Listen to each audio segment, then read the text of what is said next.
From food to clothing, a Brooklyn sculptor creates everyday objects out of stone. Meet Robin Antar on John Montone's New York. As she carves and chisels through a 4,000-pound block of marble, somehow Robin Antar knows the finished product will look exactly like a pair of diesel jeans. Antar says what she sees is negative space and shadows. Negative space is, I say, air, and positive space is the actual material itself. So I tend to look at the shadows which the material creates, and then I tend to look at the air space, the negative space, which is around the object. Antar has created stone replicas of boots, jeans, and Oreo cookies that look so real, someone chipped a tooth biting into one. John Montone, 1010, WINS News. WINS News time 11.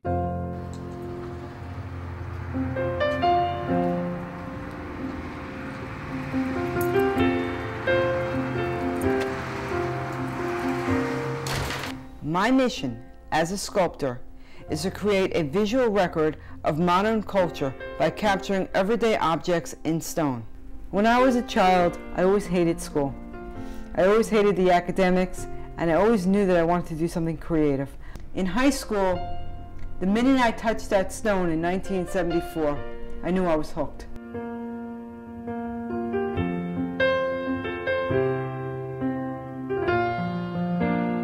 Well, monumentally, I'm working on, I started out as a 6,000-pound block of Colorado marble. I worked on it over there in Colorado, and I shipped it back to New York on a flatbed. I got the top part done. Last year I got a crane, flipped it over, and now I'm working on polishing the bottom up to a 600 grit. Get the crane back to flip it over again, and then complete the top, and then core out the inside.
My diamond draw. They come in this size. This is 40 and 80 grit. They come in curves, so you can get in all the concave shapes. These diamonds cut through marble like it's butter. Diamonds are a girl's best friend.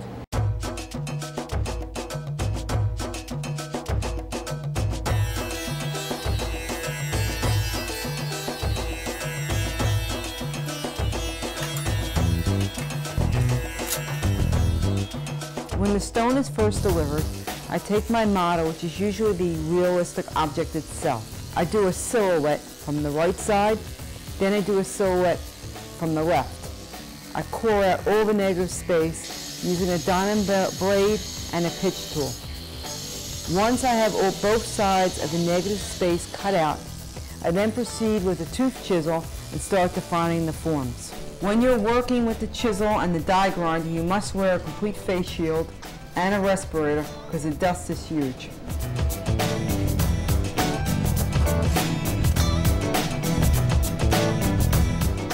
You're watching NBC for New York.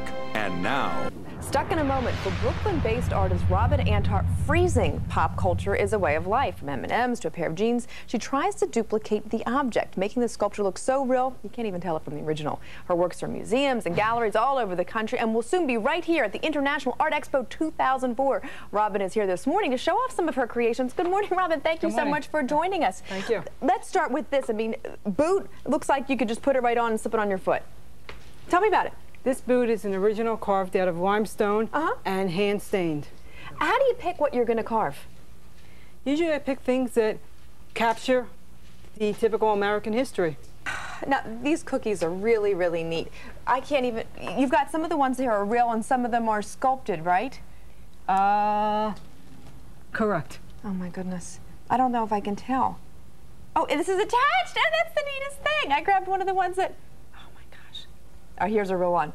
God, you can't even tell which one you're going to eat. The M&Ms, all different sizes. How do you decide what's going to be a real life size and what's going to be larger than life? Well, these M&Ms are going inside of a bag, a marble bag carved out of marble, about 3 feet high, and I have about 100 M&Ms pouring out of the bag. Oh, how really neat. That's so wonderful. Well, your work is absolutely fabulous. Robin, thank you so much for coming in and joining us this morning.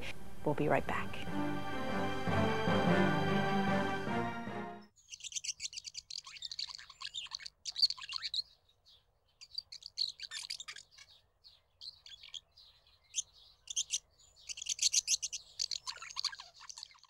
Up until now, my sculptures appear to be so real.